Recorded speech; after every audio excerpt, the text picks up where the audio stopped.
부의 추월차선 9번째 이야기. 사고방식을 소유자의 것에서 생산자의 것으로 전환해야 한다. 즉, 텔레비전을 통해 제품을 사는 대신 팔아야 한다. 금을 캐려고 땅을 파는 대신 사업을 팔아야 한다. 수업을 듣는 대신 수업을 제공해야 하며 돈을 빌리는 대신 빌려주어야 한다.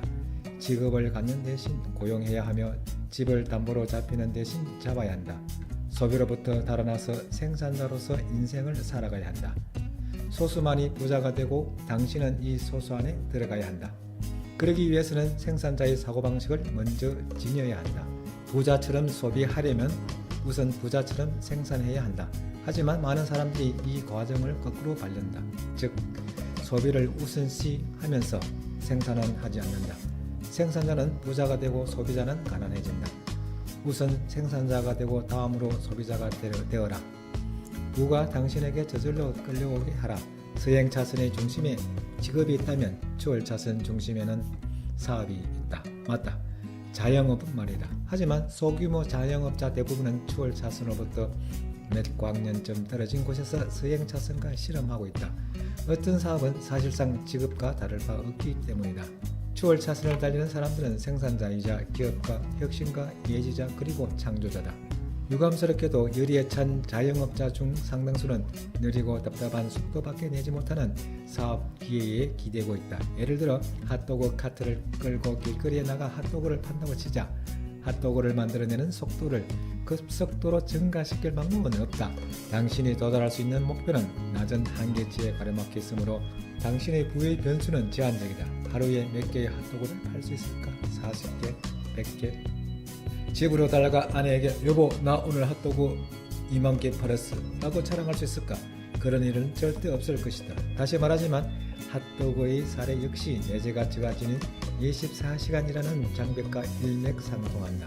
부의 방정식에 작은 수만 대입할 수만 있다면 평범함이라는 답이 나올 뿐이다. 추월차선 부의 방정식을 이용하려면 최고 한계 속도를 얼마든지 늘릴 수 있는 추월차선 사업에 뛰어들어야 한다. 제한된 숫자는 부를 제한한다. 서행차선과 추월차선을 달리는 사람들이 자산을 바라보는 시선은 삼각이다. 서행차선과 인도위의 사람들은 시간이 흐를수록 가치가 감소하는 자산을 사거나 판다. 자동차, 보트, 전자제품, 명품 옷, IT기기, 기금속 등이 해당된다. 이 모든 자산은 신용카드 대금이 빠져나가는 바로 그 순간부터 가치를 잃는다. 이와 대조적으로 추월차선을 달리는 사람은 가치가 증가하는 자산을 사거나 판다. 사업체, 브랜드, 현금성 자산, 지적재산, 라이선스, 발명품, 특허 그리고 부동산이 이에 해당된다.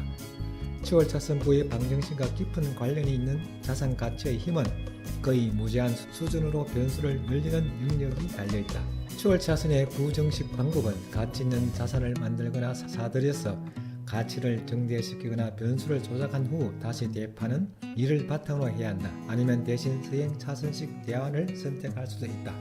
한 달에 $200씩 뮤추얼 펀드에 갖다 버린 후에 한 달에 8%씩 수익이 나고 40년간 회사에서 잘리지 않기를 기도하는 것이다. 사업체나 부동산 또는 그 밖의 값어치 있는 자산 가치는 주관적 분석과 시장 데이터를 기초로 평가된다. 무일푼에서 시작하여 읽어낸 당신 회사의 수료평가 가치가 $6천만 달러에 이르는데 당신 통장 잔고는 $1만 달러밖에 남지 않았다면 당신은 진정한 부자인가? 아닐 것이다. 자산이 현금화되지 않는 한 서류상 부자들은 페라리도 멋진 저택도 구입할 수 없다. 돈만이 할 수 있다. 그리고 돈을 벌려면 수익을 증대시키고 모아야 한다. 아니면 출구적 현금화를 선택해야 한다. 추월차선을 달리는 사람들은 시장에 팔리고 수익을 남길 만한 현금화가 가능한 자산을 만들어냄으로써 부를 증식한다.